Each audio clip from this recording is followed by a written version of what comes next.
big infrastructure. So there is the subway and the tube.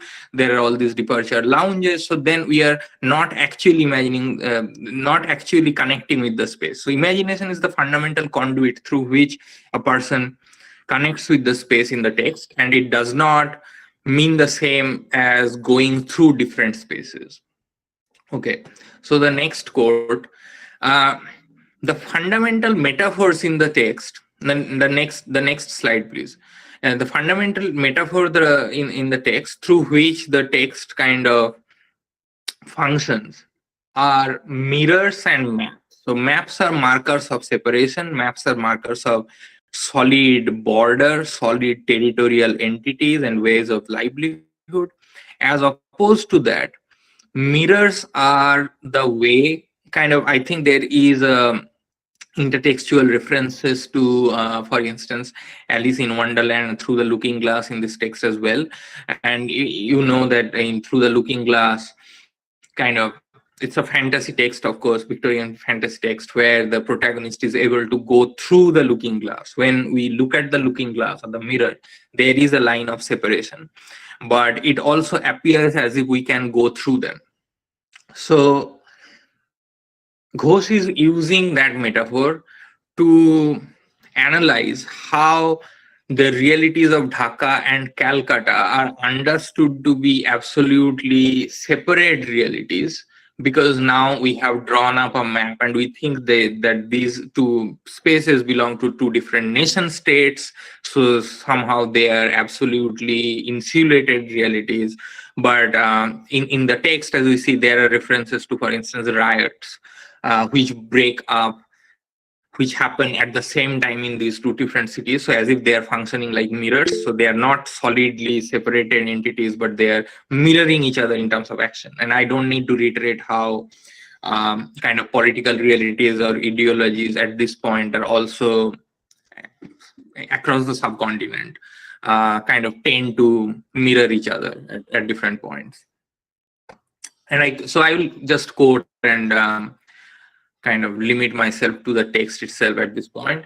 And I quote, "They had drawn their borders, believing in that pattern, in the enchantment of lines, hoping perhaps that once they had etched their borders upon the map, the two bits of land would sail away from each other, like the shifting tectonic plates of the prehistoric Gondwana land." This is reference to the Pangea and how the Gondwana, the tectonic plates separated. And we know that Australia, South Africa, Southern India, all of them are part of the erstwhile Gondwana land, which have since separated, etc. The simple, sorry for the typo, there is the, not he. The simple fact that there had never been a moment in the 4,000-year-old history of that map when the places we know as Dhaka and Calcutta were more closely bound to each other.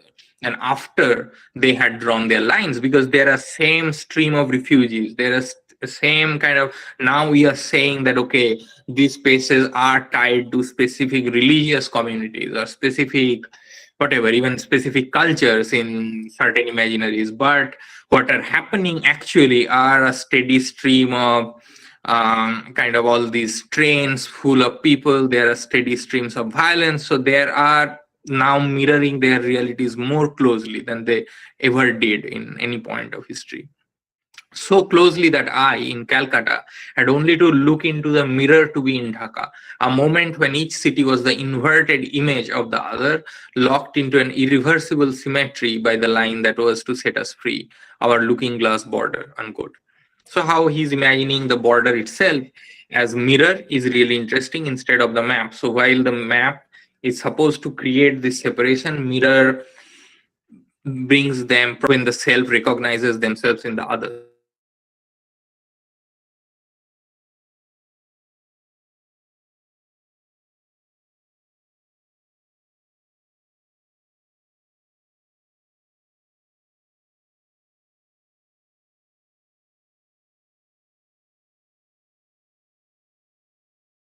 So this is kind of the and of kind of tragic loss or a sense of how the ways new communities are formed or new kinds of negotiations are happening. But the Shadow Lines invests a lot of time in imagining what other special possibilities are possible.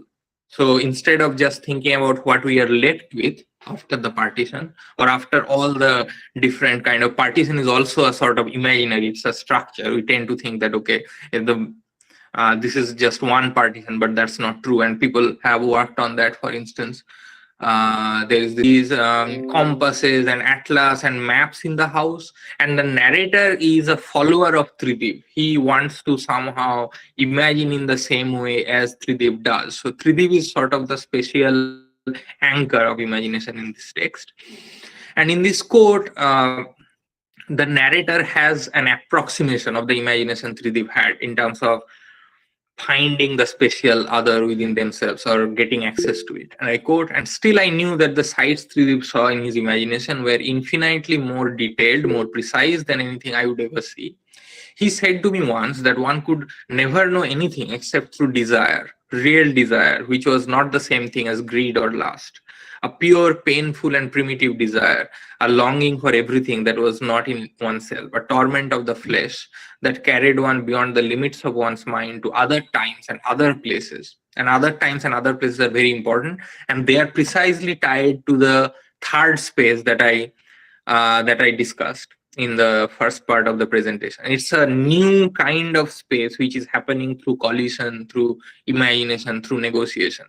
And even if one was lucky to a place where there was no border between oneself and one's image in a mirror, unquote. So there is a way of accessing the other whom we have partitioned through the border, and that is through desire or longing or imagining. And there are lots of events which also gesture towards that. For instance, if we look at the character of Jathamosai and how he finds sort of his filial relationship, he becomes like family with rickshawala and so on in Eastern Bengal. He decides to stay back, and still he is able to go beyond the spatial separation in some way. So all those events also correspond to this imaginary, and this is not simply an idea, this is also explicated in the text. The next slide, please. So that is one way, the desire for the space. There is another way, and that is very cartographic and material, in which the text shows us that our spatial coordinates are politically defined, and they are not natural. They are not necessarily, there is no specific reason why the realities of Calcutta and Dhaka would be insulated from each other, or even the reality of, let's say, Vietnam or Indonesia and Calcutta would be separated, and Calcutta and Delhi are more proximate, and Calcutta and Rangoon, for instance, are not. These are all political coordinates of the nation state which are imposed upon our imaginations. But if we really follow the structure of cartography, we will be surprised to find proximity between spaces that we thought to be absolutely separate from each other, which this quote shows. And I quote, and so 15 years after his death, Trideep washed over me as I tried to learn the meaning of distance. So he is trying to understand how distance functions on map. His atlas showed me, for example, that within the tidy ordering of Euclidean space, Chiang Mai in Thailand was much nearer Calcutta than Delhi is, that Chengdu in China is nearer than Srinagar is. Yet I had never heard of those places until I drew my circle, and I cannot remember a time when I was so young that I had not heard of Delhi or Srinagar, unquote. He's literally using a compass to run, and it's centered on Khulna in the text if we look at it. And then he will find spaces which are covered in that circle, and he will find all these spaces which are, we think, to be absolutely separate in Thailand and China. They will come together, and that also kind of ties in with how narrative space works in general in Amitabh Ghosh. So if you read, for instance, The Glass Palace, which also talks about Burma, and Amitabh Ghosh's family also moved through Burma, and he had lots of experiences with living in different spaces. Probably that also led him to these imaginaries. But in any way, the fundamental political possibility of liberation of a certain kind of cosmopolitanism beyond the confines of the nation state are fundamentally related to the possibility of space, both in cartography and imagination in the text. And literary narrative negotiates that interrelationship between the lived space, the cartographic space, and the imagined space. And on that note, I would end my presentation. Thank you.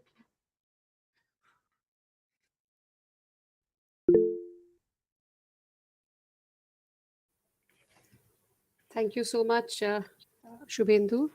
And this was such a packed kind of a talk that you have given. And I think you've given a lot of food for thought, not only for our students who have, I'm sure, immensely benefited from this talk, but also something that there are many teachers from various colleges who are attending the talk today.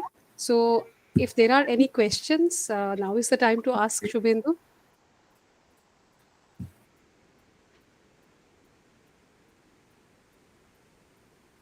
Can't hear you, sir. Sir আপনি কি কিছু প্রশ্ন জিজ্ঞেস করলেন? Sir, শোনা যাচ্ছে না।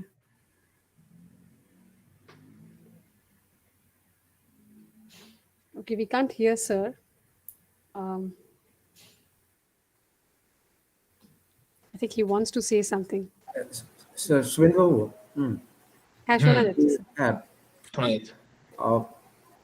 excellent space you did offer Thank you.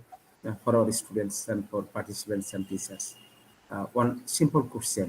Space is very important, but uh, as the distinction is drawn between first space, third, and just second, uh, Mhm. that is one particular aspect of distinguishing space. But Mhm. if we like to understand it from transcendental point of view, then what shall be that particular narration of space? Am I audible to you? Yeah, sir. You are audible. Yeah. So actually, it's kind of the way the first and the second space functions is like bhava. If we go, I didn't want to go so too much into theory, but the bhava takes this idea from a geographer, Edward Soya, who is a sort of urban theorist of the urban world, etc. So the first space is the physical and built environment, which is kind of there are real coordinates. So political decisions, laws. There is this footpath. There is the the street, how the street is laid out, etc. That is the first space. The second space is how it works in the mind. So now that those things are laid out, how people would kind of think, okay, we are supposed to go in this direction, we are not supposed to go in that direction, and so on. And the third space is the space that is kind of the in between, and that third space where everything comes together. And Soya thinks of the third space in a specific way, which Bhava then kind of takes into another direction. But what you were talking about in terms of the transcendental space, if I have understood your question correctly, that's a very important question, because in some way I would say how utopia functions has a relation with ideas of transcendental space, where I mean literally utopia, it means every place and no place in Greek, but it also is related to ideas of heaven or some kind of idea of the justice, some kind of ideas of justice and fairness, etc., which are tied to specific sorts of spatial imaginaries. And even when it's not related to a space, for instance, in certain schools of Indic philosophy, if it's not a specific space that is imagined, the idea of shunya is also sort of a no space and every space and so on. So yeah, so like space and the transcendental are intimately connected. Thank you. Thank you, sir, and thank you, Shubhendu. Are there any more questions? And if not, then I have the privilege to offer the vote of thanks. Um, so I would like to thank, of course, first of all, I would like to thank Mr. Shubhendu Ghotok for having taken time out to address particularly our students for whom I think this was a treasure.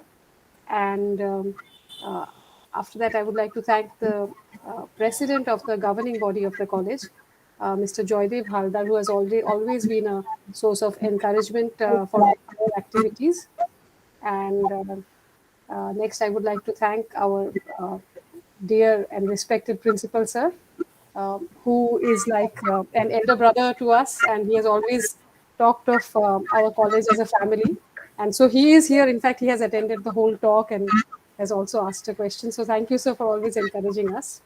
And all our efforts, we are always encouraged by the IQAC of the college. And so I would like to thank the IQAC coordinator, Srimati Ronjini Guho, and also those who are not present here today, but all the teaching and non-teaching staff of the college who create this sort of an atmosphere in college which encourages us to work productively. I would like to thank all of them. And I have left, of course, the most important people to thank till the end, which is our dear audience, consisting of teachers, scholars, and students. And I can see teachers and scholars from outside Kolkata as well who have joined. So thank you very much. And students also, they have had a long day in college, and yes, and still they have joined the session. And I think finally, I think we should also thank the internet. And in a very ironical sense, we should thank COVID 19, because the internet was there even before Corona, but we had not really utilized it so productively as we do now. We would never have imagined that we would have heard from Shubhendu sitting in Florida while we are sitting, in different parts of West Bengal and in India. So I think we should thank this technology as well. And with that, I would like to wish everyone good night. And thank you very much for attending. Yeah. Thanks for joining and listening to me and for our clarification. Thank you, Shubhendu sir. Yeah. Thank you, sir. With that, we come to a close Yeah. to today's webinar. Thank you very much. Yes. Thank you. Thank you, sir.